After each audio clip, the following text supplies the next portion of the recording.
आपका कोई भी गुड़हल का पौधा छोटा सा पौधा है, ग्रोथ नहीं कर रहा है, या गुलाब का पौधा सूखा बेजान पड़ा हुआ है, तो उस पौधे में नई ग्रोथ लाने के लिए, मिट्टी को उपजाऊ बनाने के लिए, साथ ही साथ पौधे में अच्छे से अच्छे फ्लावरिंग लाने के लिए ये कम्बिनेशन मैं बताऊंगी। और ये जो खाद का कम्बिनेशन है, पौधा जो है बहुत जल्दी से ग्रोथ भी करेगा, फ्लावरिंग भी करेगा। आज का जो खाद का कम्बिनेशन है, इससे क्या होगा, साल भर से पुराना हो चुका पौधा, जो उसकी ग्रोथ रुक चुकी है या फ्लावरिंग रुक चुकी है, पौधा सूखा बेजान पड़ा हुआ है, तो उस पौधे में भी नई जान आ जाएगी। क्यों? ये मिट्टी को भी उपजाऊ बनाएगी, पौधे को पूरा न्यूट्रिशन देगी, तो पौधा फिर से फ्लावरिंग भी शुरू करेगा। साथ में प्लांट केयर भी ज़रूरी है। और गुड़हल के पौधे को आप कम से कम 4 से 5 घंटे का धूप ज़रूर दीजिए, अगर आपका हाइब्रिड गुड़हल है।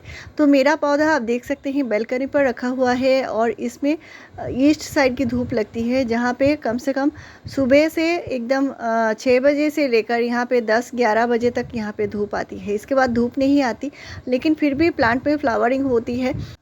तो प्लांट में कौन से खाद कौन से टाइम पर देना है, कैसे देखभाल करनी है, सारा ही डिटेल्स आपको शेयर करती हूँ। तो आपके पौधे में कोई भी प्रॉब्लम हो, इसके लिए मेरे चैनल में आप जाकर टाइम है, इस टाइम गुड़हल में बहुत सारे पौधे में पत्ते पीले आ रहे होंगे, और ये बहुत सारे फ्रेंड्स का प्रॉब्लम है। तो इसका भी सल्यूशन मैं बताऊंगी, क्योंकि ये जो टाइम होता है, इस टाइम बहुत ज़्यादा अचानक से धूप निकल रही है, या अचानक से बारिश हो रही है, या जो बहुत ज़्यादा गर्मी हो रही है, या अचानक से रात को ठंडी भी हो रही है।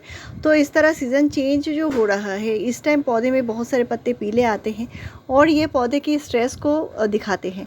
तो पौधे जैसे स्ट्रेस में ना जाएं, इसके लिए आपको एक ज़रूरी खाद देनी होगी, और ये भी मैं बताऊंगी। साथ में पौधे में बहुत सारे जो पौधे हैं, इस तरह पत्ते हल्के ग्रीन कलर के हो रहे हैं, यानी इनमें नाइट्रोजन की कमी हो रही है, इनमें जो क्लोरोफिल है वो कम हो चुकी है। तो इसको जो सही करना पड़ेगा। इसके लिए कभी कभी क्या होता है, पौधे में आयरन की कमी होती है, मैग्नीशियम की कमी होने लगती है, और पौधा जो है अपना न्यूट्रिशन सही से ले नहीं पाता, क्योंकि मिट्टी की जो उर्वरा शक्ति है वो कम हो चुकी है। तो मिट्टी में अगर उर्वरा शक्ति कम हो चुकी है, तो उसको भी सही करना पड़ेगा।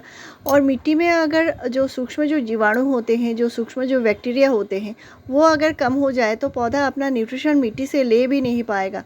तो इसके लिए मिट्टी का उपजाऊ होना बहुत ज़रूरी है, और इसका भी ट्रीटमेंट बताऊंगी। तो साथ ही साथ पौधे को धूप के साथ साथ पौधे में मिट्टी में पानी का जो ध्यान है वो रखना ज़रूरी है। मिट्टी अगर बहुत ज़्यादा चिपचिपी रहती है, गीली रहती है हर वक्त, तो भी पौधे में प्रॉब्लम आएगी। पौधे में जो पत्ते हैं वो अचानक से पीले भी होंगे। तो इसके लिए मिट्टी एक बार सूख जाए, इसके बाद फिर से पानी डालिए।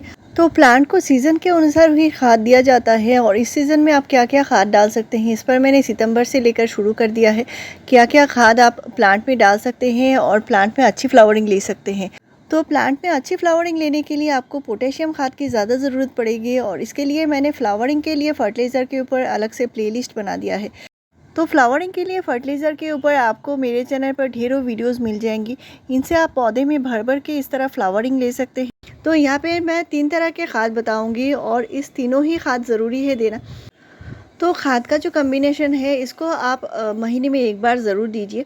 साथ ही साथ महीने में एक बार कम से कम आपको कंपोस्ट ज़रूर देना होगा। और जैसे हम मार्च फरवरी महीने में जैसे गुड़हल के पौधे में या गुलाब के पौधे में पूरा न्यूट्रिशन डाला करते हैं, रूट ट्रीटमेंट करते हैं, उस पर भी मैंने वीडियो शेयर करके रखी हुई है। उसको ज़रूर फॉलो कीजिएगा। मेरे पुराने वीडियोस जाकर देख सकते हैं। मैंने सितंबर के महीने में सारा ही डिटेल्स दिया हुआ है, और मिक्स खाद के ऊपर भी दिया हुआ है, क्योंकि इनको भी फॉलो करना ज़रूरी होता है। एक ही खाद से प्लांट में हर वक्त फ्लावरिंग होगी ऐसा नहीं होता। और सिर्फ कंपोस्ट डाल दिया तो प्लांट में सिर्फ ग्रोथ ही होती रहेगी, लेकिन अच्छे से फ्लावरिंग नहीं होगी। तो इसके लिए कंपोस्ट महीने में एक बार ज़रूर देना है, लेकिन साथ में फ्लावरिंग के लिए भी फर्टिलाइज़र देना होता है। तो यहाँ पे मैं जो खाद दे रही हूँ, ये बहुत ही कमाल की चीज़ है, और इसका इस्तेमाल आप अपने सभी पौधे में कर सकते हैं, जैसे मैं करती हूँ अपने गुड़हल में, गुलाब में, सभी पौधे में कीजिए। और ये है चाय की पत्ती। तो घर में जो हम चाय बनाते हैं, इसके बाद जो पत्ती होती है, इसको अच्छे से धोकर सुखा लेनी है, और इसको सुखाकर आप जार में भरकर रख सकते हैं, और इनका इस्तेमाल आप गुड़हल में ज़रूर कीजिए। और गुलाब के लिए तो ये बहुत ही बढ़िया है। तो अच्छे से अच्छे फ्लावरिंग आप ले सकते हैं। और ऑर्गेनिक तरीके से प्लांट में फ्लावरिंग लेने के लिए चाय पत्ती का इस्तेमाल बहुत ही बढ़िया है। तो आपको कम से कम 2 टीस्पून चाय पत्ती देना है। आप पॉट साइज़ देख सकते हैं, ये मेरा 10 इंच का पॉट है। जिसमें 2 टीस्पून चाय पत्ती देनी है, यूज़ की हुई चाय पत्ती। फ्रेश चाय पत्ती मैं इस तरह नहीं डालती, फ्रेश चाय पत्ती मैं लिक्विड तरीके से डालती हूँ और ये दूसरा तरीका होता है। इस पर भी मैंने कई सारे वीडियो शेयर करके रखी हुई हैं। तो 2 टीस्पून चाय पत्ती दिया है, लेकिन मिट्टी देख सकते हैं, मिट्टी थोड़ी सी सूखी हुई है और सूखी इसलिए है ताकि जब भी हम खाद डालते हैं इसके बाद हम पानी भी डालते हैं और तभी प्लांट जो है अपना न्यूट्रिशन ले पाता है। तो ये साथ ही साथ दे रही हूँ, ये है बहुत ही कमाल की चीज़, ये है एप्सम सॉल्ट। और एप्सम सॉल्ट महीने में एक बार आपको ज़रूर देना होगा। एप्सम सॉल्ट से क्या होता है, पौधे में जो अचानक से पत्ते पीले आ रहे हैं या पौधे की ग्रोथ रुक चुकी है या पौधे के जो पत्ते हैं छोटे हो चुके हैं, इसके लिए एप्सम सॉल्ट बहुत ही बढ़िया काम करता है। आप जब भी नाइट्रोजन खाद डालते हैं, अगर एप्सम सॉल्ट आप नहीं डालते तो हो सकता है आपका पौधा नाइट्रोजन खाद भी एब्जॉर्ब ना कर पाए। तो इसके लिए एप्सम सॉल्ट कम से कम महीने में एक बार ज़रूर देना होगा। आप अपने गुड़हल में ज़रूर दीजिए। इससे पौधे में फूल जो है बड़े साइज़ के आएंगे, पत्ते का आकार भी बड़ा आएगा। तो एप्सम सॉल्ट यानी मैग्नीशियम सल्फेट, और ये आप ऑनलाइन भी बाई कर सकते हैं या नर्सरी शॉप से भी ले सकते हैं। तो एप्सम सॉल्ट आपको महीने में एक बार ज़रूर देना है और यहाँ पे मैंने हाफ़ टी स्पून दिया है। तो आपका पौधा अगर छोटा सा है तो आप कम करके दीजिए और पानी में घोल कर भी दे सकते हैं। तो एप्सम सॉल्ट देने के लिए सिर्फ हाफ़ टी स्पून 1 लीटर पानी में घोल के पूरे प्लांट के ऊपर स्प्रे भी कर सकते हैं और घोल के मिट्टी में भी डाल सकते हैं। और इसके बाद जब भी हम पानी डालेंगे तो पानी की जगह आपको ये चीज़ करनी है, यहाँ पे मैंने लिया है खट्टी दही।